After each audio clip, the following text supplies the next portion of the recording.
ताज़ा तरीन वीडियोस के लिए चैनल को सब्सक्राइब करके बेल आइकन और ऑल नोटिफिकेशन पर क्लिक करें ताकि आपको मिले हर अपडेट सबसे पहले।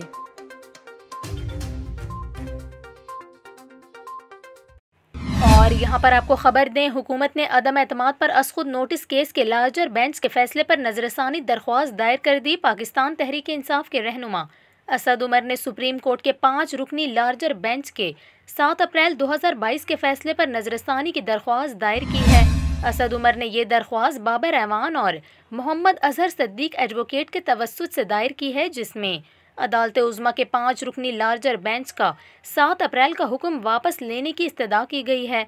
दरख्वास्त में कहा गया है कि सुप्रीम कोर्ट कौमी असम्बली को आर्टिकल 69 के तहत टाइम टेबल नहीं दे सकती।